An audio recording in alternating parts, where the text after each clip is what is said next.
हल्की फुल्की बारिश में कुछ मज़ेदार चटपटा सा नाश्ता बनाना हो जो टेस्टी भी हो, हेल्दी भी हो और झटपट से बनकर तैयार हो जाए। तो आज मैं ऐसे ही नाश्ते की रेसिपी शेयर करूंगी और इसे हम पोहा से बनाकर तैयार करेंगे। तो यहाँ पर हमने 1 कप पोहा लिया है। पोहा को 2-3 पानी अच्छे से वॉश कर लेते हैं, जिससे कि जो पोहा में थोड़ी बहुत गंदगी होगी वो निकल जाएगी। और यहाँ पर मैंने पतला वाला पोहा होता है उसका यूज़ किया है। जो ये पोहा है बहुत ही जल्दी सॉफ्ट हो जाता है। इसकी जगह आप जो मोटा पोहा होता है उसका भी यूज़ कर सकते हैं। अब हमने यहाँ पर पोहा को 2-3 पानी अच्छे से वॉश कर लिए हैं। इसके बाद हम इसमें डाल देंगे यहाँ पर सूजी। तो 1 कप हम इसमें सूजी डालेंगे। जितना हमने पोहा लिया था उतना ही हमने इसमें सूजी डाला है।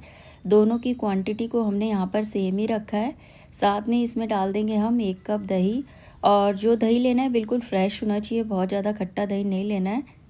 और अगर आपके पास ज़्यादा खट्टा दही हो तो आप इसमें आधा कप ही दही डालिएगा। अब हमने इसमें थोड़ा सा पानी भी डाल दिया है। अब हम इसको अच्छे से मिक्स करेंगे। मिक्स करने के बाद इसे हमें कम से कम 5 मिनट के लिए कवर करके रखना है, जिससे कि जो पोहा और सूजी है बहुत ही अच्छे से सॉफ्ट हो जाएंगे। फिर हम इसका पेस्ट बनाकर तैयार करेंगे। तो हम इसे कुछ देर के लिए कवर करके रख देते हैं। और यहाँ पर हम एक चटनी बनाकर तैयार कर लेते हैं, जो इस नाश्ते के टेस्ट को काफ़ी गुना बढ़ा देगी। यहाँ पर हमने 6 से 7 कश्मीरी लाल मिर्च को पानी में भिगोकर रख दिया था। इसको हम मिक्सर जार में डाल देते हैं। इसके साथ ही इसमें डालेंगे हम यहाँ पर 8 से 9 लहसुन की कलियाँ, 1 इंच अदरक का टुकड़ा और साथ में इसमें डाल देंगे हम यहाँ पर ये हमने कुछ देर के लिए इमली को पानी में भिगोकर रखा था। इसको भी हम इसमें डाल देते हैं। इससे जो इस चटनी का टेस्ट है काफ़ी गुना बढ़ जाएगा। और टेस्ट के अकॉर्डिंग हम इसमें डाल देंगे यहाँ पर नमक। अब हमने इसका इस तरह से पेस्ट बनाकर तैयार कर लिया। आप चाहें तो इस चटनी को ऐसे भी खा सकते हैं, और अगर आप इसको और टेस्टी बनाना चाहते हैं तो इसमें एक बढ़िया सा तड़का लगा सकते हैं। तो हम इसमें एक बढ़िया सा तड़का लगाएंगे। तो कढ़ाई में हमने ऑयल को गरम कर लिया है। 1 चम्मच जीरा, आधा चम्मच सरसों के दाने और थोड़ा सा कड़ी पत्ता डाल के कुछ देर के लिए हम इन्हें भून लेंगे। अब हमने जो पेस्ट बनाकर तैयार किया था उसको हम इसमें डाल देंगे। और इस पेस्ट को हमें कुछ देर के लिए पकाना है। तो हम इसमें थोड़ा सा पानी भी डाल देते हैं। और चटनी को जैसे पतला या गाढ़ा रखना है आप उसी हिसाब से इसमें पानी डाल सकते हैं। अब हम इसको लगातार मिक्स करते हुए चलाएंगे, जो इसमें थोड़ा बहुत कच्चापन है वो अच्छे से ख़त्म हो जाए। अब जो चटनी है थोड़ी थोड़ी गाढ़ी होने लग गई है, तो हम इसे थोड़ा सा और पकाएंगे। अब जो ये चटनी है बिल्कुल तैयार है। आप इसे इडली, डोसा, उत्पम के साथ खा सकते हैं। और आप इसे 1 हफ्ते के लिए फ्रिज में स्टोर करके रख सकते हैं। जो ये चटनी है बिल्कुल भी ख़राब नहीं होती है। अब हम गैस की फ्लेम को यहाँ पर ऑफ़ कर देते हैं और यहाँ पर हम एक छोटी सी तैयारी और कर लेते हैं। अब हमने यहाँ पर कुछ सब्जियाँ ली हैं। एक शिमला मिर्च को इस तरह से रफली चॉप कर दिया था।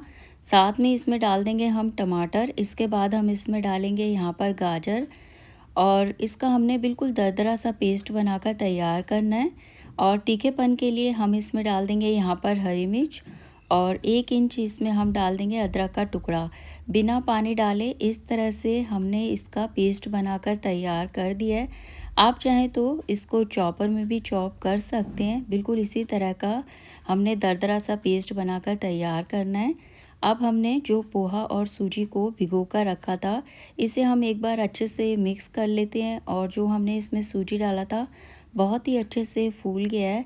अब हमने इसका पेस्ट बनाकर तैयार करना है। तो हम इसको मिक्सर जार में डाल देते हैं। और इसको पीसते वक्त हमें बहुत ज़्यादा पानी का यूज़ नहीं करना है।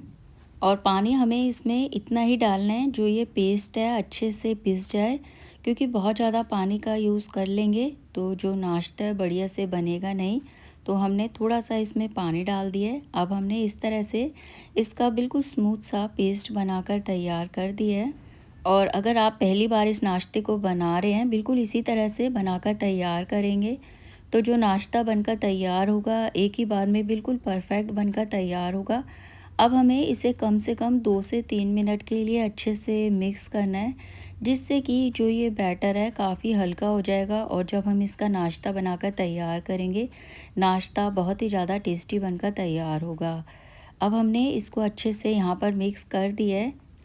और अब हमें क्या करना है, जो हमने सब्जियों को दरदरा सा पीस कर रखा था उसको हम इसमें डाल देते हैं। इस तरह से पीस कर डालेंगे, जो सब्जियों का रस है वो भी बैटर में मिक्स हो जाएगा और नाश्ता ज़्यादा बढ़िया बनकर तैयार होगा। और साथ में इसमें डाल देंगे यहाँ पर हम बारीक कटा हुआ धनिया और टेस्ट के अकॉर्डिंग नमक।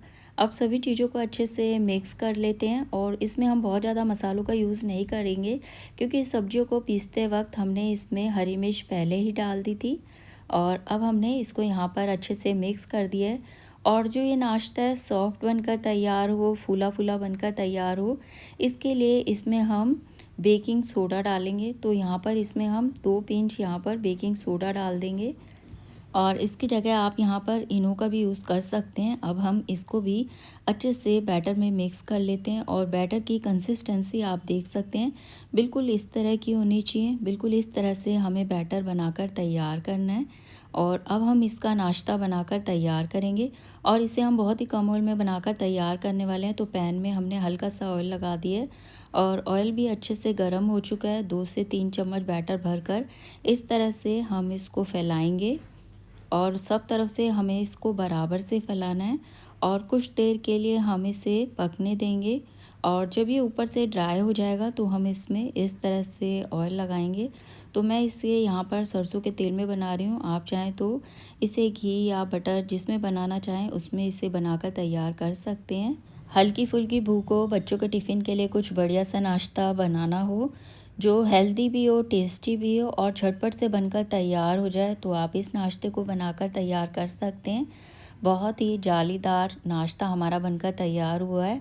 और जो ये नाश्ता बनकर तैयार हुआ है अंदर से सॉफ्ट है और बाहर से हल्का सा क्रिस्पी है।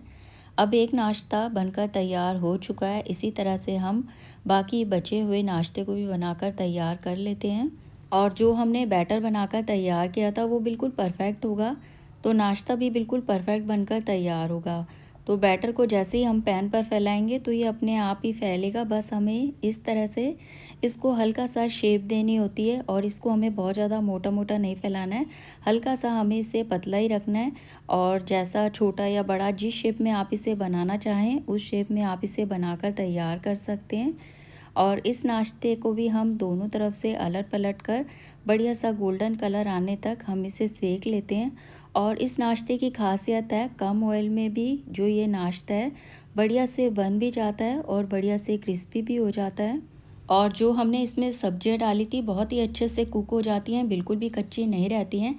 अब यहाँ पर सारे नाश्ते को हमने बनाकर तैयार कर दिया है और जो हमने इसके साथ चटनी बनाकर तैयार की है वो इस नाश्ते के साथ बिल्कुल परफेक्ट है। इस नाश्ते के टेस्ट को काफ़ी गुना बढ़ा देती है।